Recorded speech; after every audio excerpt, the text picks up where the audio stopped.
Hello again, everyone, and welcome back to Reddit Aliens. I'm John, and as always, thank you so much for being here. A good topic, and I think some of us have seen most of these. Let's do it. What's the scariest thing you've ever seen on TV? Please remember to like, share, and subscribe. The beheading of Nicholas Berg, the American businessman working and kidnapped in Iraq on Chinese TV news while I was visiting China in 2006. The whole thing was shown rather than just the still image of a person with a black bag over their head. It was quite shocking and unexpected coming from Canada, where these extreme, violent events are not shown on network TV. Watching Nodar Kumariteshvili from Georgia die instantly at the 2010 Vancouver Olympic Games and practice run leading up to the men's luge event. I've seen other sporting deaths on TV like Earnhardt, Senna, but their crashes didn't seem like there were going to be anything but minor injuries. Hearing the clink thud of Nodar and that concrete post is a sound I'll never get out of my head.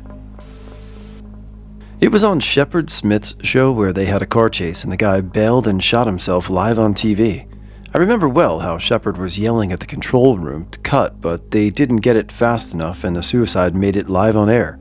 I remember he was absolutely furious, and he actually sincerely apologized. It wasn't a cookie-cutter apology either. You could tell he was furious, and he felt this was way out of line for TV news. Not a lot of journalists or anchors like him anymore either. The TV reporter in Roanoke, Virginia, getting shot live during her report by a deranged, disgruntled ex-employee. Several other things mentioned as well, Challenger, 9/11, are also in my memory bank, but they were already mentioned. The earliest disturbing TV memory I can remember is news footage of Carl Wallenda, famed tightrope walker, falling to his death in San Juan, Puerto Rico in 1978. They showed him falling and hitting the ground. I had just seen him perform at a circus a few years earlier. 9/11. And the realization that the debris I saw falling from the towers were people jumping from many stories up. In the documentary There's Something Wrong with Aunt Diane, the camera pans around and shows her dead body right after the accident happened. I wasn't expecting them to actually show it. 2010-ish, after the earthquake in Haiti, I was watching the news, and there was a group of people trying to pull somebody out from under a collapsed building. The camera zoomed in and the people pulled until the person came apart. About 10 years ago, there was a report on the Ebola crisis in Africa. News crews were following Medicinas Sans Frontieres. There was a film of a little boy bleeding from his eyes, lying on his back and screaming. And the voiceover said both his parents died and there was no one to stay with him as he passed away. It proper shook me. I was watching a college basketball game and they cut out to a live feed of the raid at the Waco compound. I saw a couple of ATF agents get shot and collapse right before they ended the feed. During the riots after the Rodney King trial, CNN was live and I got to see Reginald Denny get hacked out of his truck and beaten. Before immigrating, the atrocities during the Troubles were always on the TV. Grew up in a country in Central America where they do not censor the news. A 1-year-old baby had gone missing and the news was showing live footage of the search. The body was found in a muddy swamp and I watched as they wrested the body out and hoisted it up by its leg. Challenger and 9/11, the final day of the siege on Mount Carmel in Waco, the federal building in Oklahoma City. The footage of the cowards in Uvalde standing in the hallway listening to the children being murdered. The TV station putting up a sign saying sounds of children screaming has been removed. I'm a teacher in Texas. That one hit hard. It's crazy that I've seen all those too on TV. In fact, I was watching the Challenger, I think in my 4th or 5th grade classroom. That was awkward and tragic. 9/11, I was, about 20 miles away. It was just total confusion. I know people talk about they saw bodies, they saw this. Nobody knew what was going on. I mean, I was watching it. You could hear the jets fly over Long Island. It was chaos. The world changed that day, man. Not for the better. The Boksburg explosion of 24 December 2022. I watched live as people walked up to the fuel truck to film or try to steal some fuel, and then the truck exploded. The bodies were everywhere, skinned, burned off. There was a man walking around screaming, "I'm burning," and someone saying to him, "Go to the hospital, man." The war in Vietnam.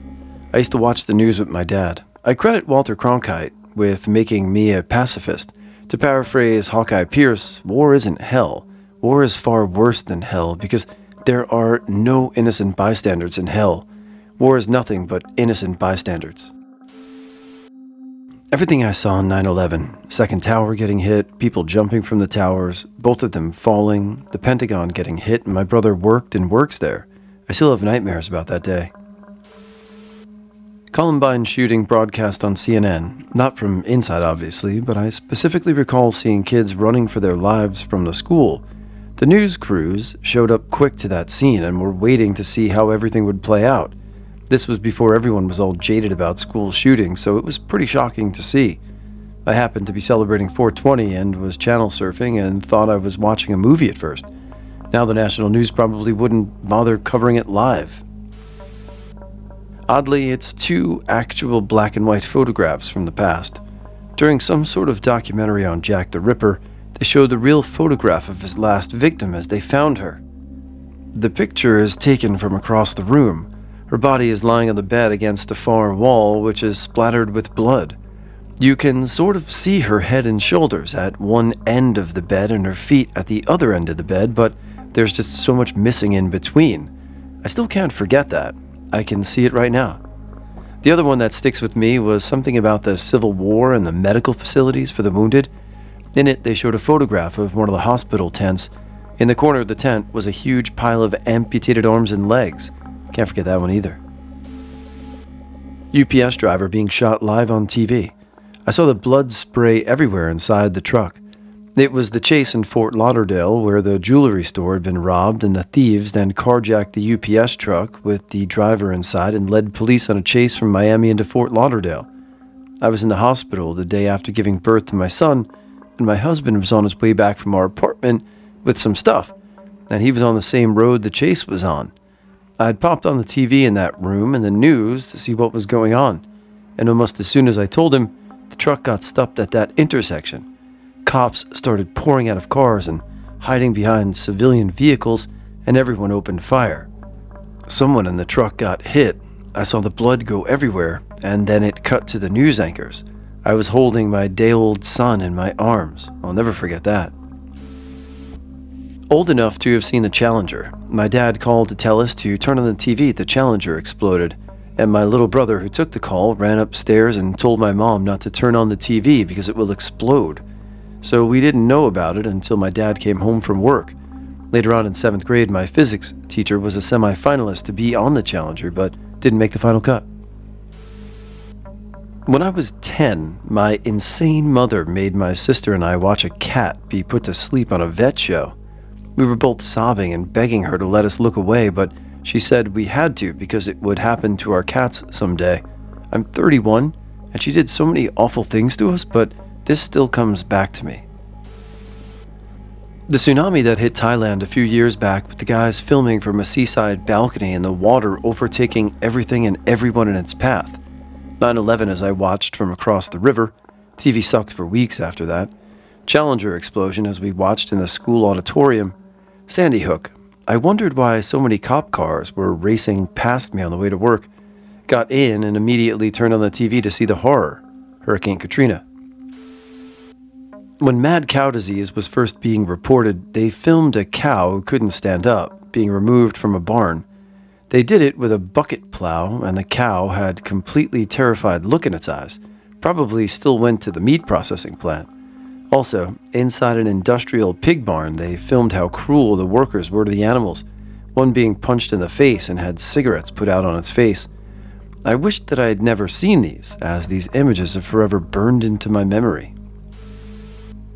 Live on-scene coverage of the 1986 Cerritos, Aeromexico crash. Footage had a reporter giving updates on camera while a body part was on somebody's roof in the background. Later, live footage of the reporter in that location showed a large yellow bag where the body part had been. We had one of those giant satellite dishes, and we could get live news feeds on it. I watched the aftermath of the earthquake in San Francisco, the people fleeing the baseball game, a police officer on a motorcycle going off an elevated highway. It was disturbing. Well, technically not on TV, The footage of the 2003 Station nightclub fire on YouTube. I had seen it before, but it was the second viewing that I noticed the screams of the people trapped inside. Those screams were burned into my brain for a while, for lack of a better description. I'm going to be the not me but person, so I apologize in advance. My dad once told me he watched a reporter die in the 70s. Apparently the guy was pleading for his life, saying stuff like, "I have a wife, I have children," before he was shot. One of the only times I saw my dad cry was when he was describing this. Two things. The news when the McDonald's massacre happened back in 1984, they showed the bodies of the dead kids and their bikes outside the building. The second one was the aftermath of the walkaway collapse at the Hyatt Regency Hotel in Kansas City in 1981. They showed close-up footage of severed limbs, and you could see other crushed limbs hanging out of the wreckage. Pure nightmare fuel for a kid. Murdered on live TV, when Lee Harvey Oswald, suspected JFK assassin, was shot in the gut by Jack Ruby in a basement crowded with police, reporters, and looky-loos. Ruby pushed through and jammed his gun straight at Oswald. My dad and I were watching, and we both jumped to our feet. I was at my grandma's when I was a kid watching Animal Planet, I think. This hunter trapped this mother wolf, skinned her, then hung out her skin so the cubs could find it. I was only 7, and will never forget those cubs crying and smelling their mother's hanging skin, and I wish I was old enough or could remember why. Live TV coverage of a hostage incident in Dayton, Ohio, early 80s. The perpetrator had a gun taped to his hand and took a guy hostage in front of a bar. Almost every cop in town shows up. The victim judo flips the guy with the gun and quickly runs off, and the cops opened up on the bad guy. Dozens and dozens of rounds, and that was the end of that. Owen Hart's death. It wasn't directly on the camera, but you knew what happened, and it was live TV at the time. For those who don't know, Owen Hart was a Canadian professional wrestler with the WWF at the time. As part of his gimmick as the Blue Blazer, he would wear blue wrestling gear with a mask and a cape, and they would lower him down from the arena rafters down into that ring on a cable with a harness. The harness had a quick-release mechanism, so once he got down, he could unclip quickly to do the match, etc. He was having troubles with getting this clip undone, so they changed to some other quick-release style. When it was time to be lowered down, they say his cape interfered with the clip, and it came undone right as he was letting go, and he fell to the ring, where immediately he started bleeding internally, very badly. He even tried to sit up, like to get up and shake it off, but he fell back. He essentially drowned in his own blood. He was stretchered out and pronounced dead, I believe, once he got to the hospital. The commentary team basically had to explain what happened, and the crazy thing to me is that they continued the show. Once they got word that Owen had passed, Jim Ross, commentary team, had to tell the live audience at home that Owen had passed away. But the show was still going, and guys still had to go out there and wrestle, waiting to hear on their coworker and friend. I've also heard that one of the crew members up in the rafters with him at the time said at least one of them heard the clip open, but by the time they could say anything, he was already on his descent. Of course, these conspiracies that Vince McMahon, the owner of the WWF, WWE up until recently, had it planned to happen as a way to get back at the Hart family for something in the past, but I try not to look into that stuff too much. I was just a little kid then, as this happened in the mid to late 90s. I was watching it live with my dad. He told me a couple years ago he was so frustrated at the time that they kept the show going, and he had to explain that to his young son, what had happened. I mean, yes, you could change the channel, but at the same time, you want to know if he was going to make it or not, you know? It was just an overall tragedy all around, and shouldn't have even happened to begin with. Him and his wife were still young themselves and had young kids at home. Were building a big new house at the time, as Owen would have went on to make millions over the years. Him and his brother Brett were at the top of their game, really, at that time. Definitely one of the worst things I've seen as a kid.